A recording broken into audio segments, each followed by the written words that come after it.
রাজ্যের পুলিশ প্রশাসন গুন্ডাদের থেকেও খারাপ ব্যবহার করছে, মানুষকে বিনা অভিযোগে তুলে নিয়ে যাচ্ছে, তাকে পিটিয়ে মারছে, আইনজীবীদেরকেও ছাড় দিচ্ছে না। এই পুলিশ প্রশাসনকে আবার আপনার সাধারণ মানুষের ট্যাক্সের পয়সা দিয়ে পোষার কোনো মানে আছে? হ্যাঁ, পোষার মানে আছে তো। শুনুন, রাজ্যের পুলিশ প্রশাসনকে সরাতে গেলে সবার আগে তার মাথাকে সরাতে হবে। আপনারা ভুলে গেলে চলবে না যে রাজ্যের পুলিশ মন্ত্রীর নামটা কি, এটা ভুলে গেলে চলবে না। কালকে তাকে প্রোটেকশন দেওয়ার জন্য আজকে এত লোক এসে উপস্থিত ছিল, এটা তো আপনাকে মাথায় রাখতে হবে। আর সবথেকে বড় ব্যাপার হচ্ছে যে আমরা দেখে অবাক হয়ে যাই যে রাজ্যে মানে কমিশনারকে দেখা যায় মুখ্যমন্ত্রী মঞ্চ বাজছে, আর সেই রাজ্যেরই পুলিশ সাধারণ মানুষের পাশে এসে দাঁড়ায় না, আইনজীবী আক্রান্ত হয়, হ্যাকেলড হয়। এটা তো মানে অত্যন্ত দুঃখজনক একটা ঘটনা। আমি এর থেকে খারাপ আর কিছু হতে পারে বলে আমার মনে হয় না। পুলিশ প্রশাসন কেন যে মানুষের ওপর এত অত্যাচার করছে, কার কথায় করছে, এটা খুব পরিষ্কার। কিন্তু একটা কথা আপনাদের মনে রাখতে হবে, আমার মনে হয় যে সাধারণ মানুষ তাদের যে বলার যে জায়গাটা বা তাদের যে প্রোটেকশন পাওয়ার যে জায়গাটা, এক্ষুনি আমাকে একজন ফোন করলেন, একজন মহিলা, তাকে মানে তার একটা রেপ কেস, সেইখানে পুলিশ বলছে যে তিনি রীতিমতো সাহায্যের জন্য মানে চিৎকার করছিলেন, মানে তাকে, এবং থানার ফাঁড়ির সামনে তার বাড়ি, সেখানে কোনো পুলিশ তাকে সাহায্য করেনি এবং আজকে তাকে ঘর থেকে বার করে দেওয়া হয়েছে। এটা চোপড়ার ঘটনা, আমি আপনাদের বলি।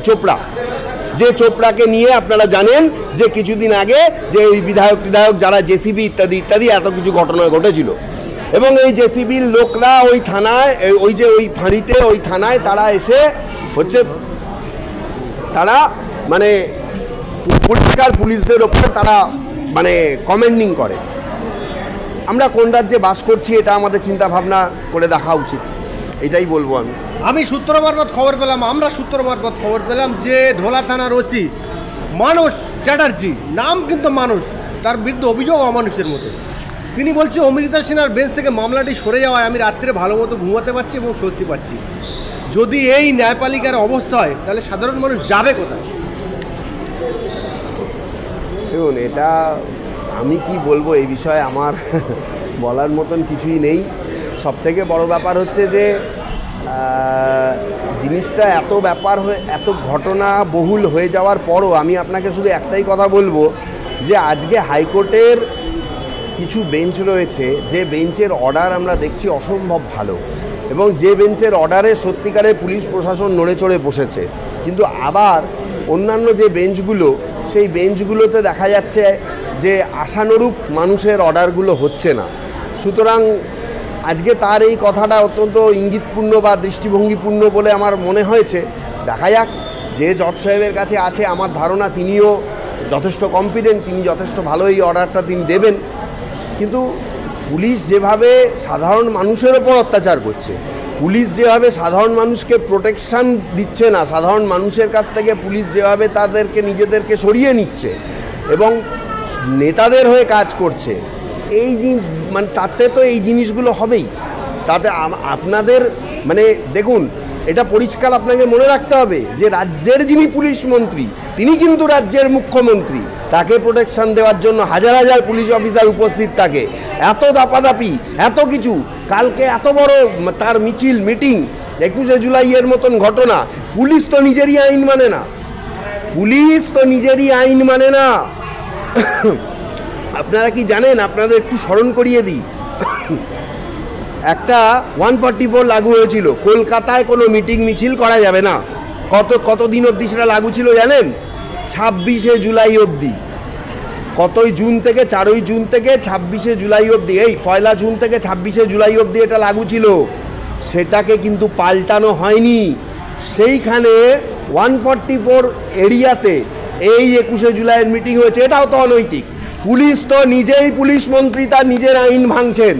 সুতরাং এই রাজ্যে যেখানে পুলিশ মন্ত্রী ওরফে মুখ্যমন্ত্রী, তিনি প্রতি মুহূর্তে নিজের হাতে নিজের আইন ভাঙেন এবং যিনি প্রতি মুহূর্তে অন্যায়কে প্রশ্রয় দেন তার পুলিশ বাহিনীর মাধ্যমে, তার বড় বড় নেতা মন্ত্রীরা সাধারণ মানুষের ওপর অত্যাচার করে, রেপের মতো কেস থাকা সত্ত্বেও সেই মহিলাকে, যিনি কেস করেছেন, তাকে বাইরে থেকে যখন নেতারা এসে বার করে দেয় চোপড়ায়, সেখানে পুলিশ এসে তামাশা দেখে।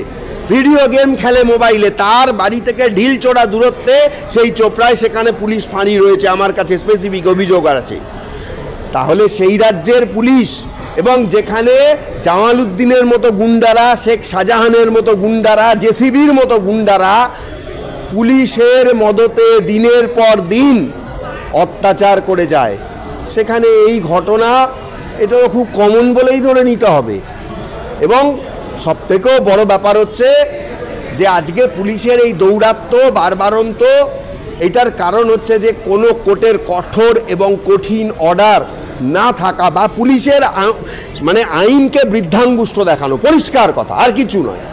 আইন আছে, অর্ডার আছে, সব কিছুই আছে। পুলিশ অফিসার থানায় বসে বলছে ওরকম হাইকোর্টের অর্ডার এরকম আমার ঘরে 2000 পড়ে থাকে, আমি যেটা ভালো মনে করব আমি সেটাই করব। আমার এবং পরোক্ষভাবে নেতারা যদি ফোন করে তাদের কথায় আমি মানে তিনি উঠবেন, বসবেন, চলবেন, হাঁটবেন, সব কিছু করবেন, পরিষ্কার কথা। জুডিশিয়ারিকে নিয়ন্ত্রণ করছে রাজনীতি, পুলিশ প্রশাসন তাকে রাজনৈতিকভাবে নিয়ন্ত্রণ করা হচ্ছে, কোর্টের অর্ডারকে মান্যতা দেওয়া হচ্ছে না এবং তার জন্য পুলিশ অফিসাররা দেখছে যে তাদের বিরুদ্ধে সেরকম কোনো ব্যবস্থা নেওয়া হচ্ছে না। সুতরাং এই পরিস্থিতিতে পুলিশ অফিসাররা বারবারন্ত করবেই।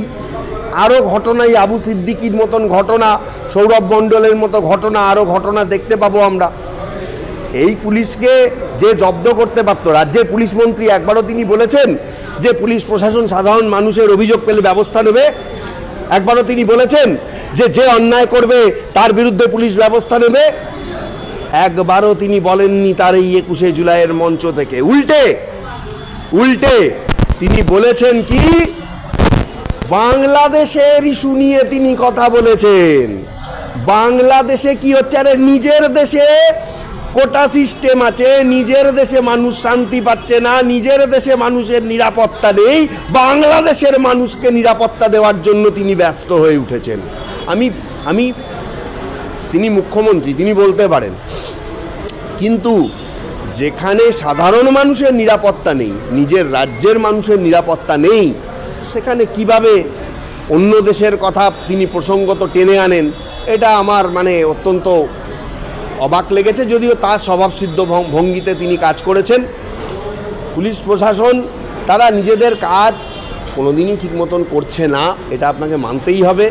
এবং ইদানিংকালে শাসক দলের দুর্নীতি বা দুর্নীতিবাজদের কথায় উঠতে বসতে মানে তাদের কথায় এতটাই পুলিশ প্রশাসন প্রভাবিত যে সেখানে পুলিশের কাছে মানুষ আর বিচার পাওয়ার কোনো আশা নেই এবং মানুষ জানে যে পুলিশের কাছে গেলে কিছুই পাওয়া যাবে না। মানুষের শেষ ভরসাটাও জলাঞ্জলি। দুর্নীতি বা দুর্নীতিবাজদের কথায় উঠতে বসতে মানে তাদের কথায় এতটাই পুলিশ প্রশাসন প্রভাবিত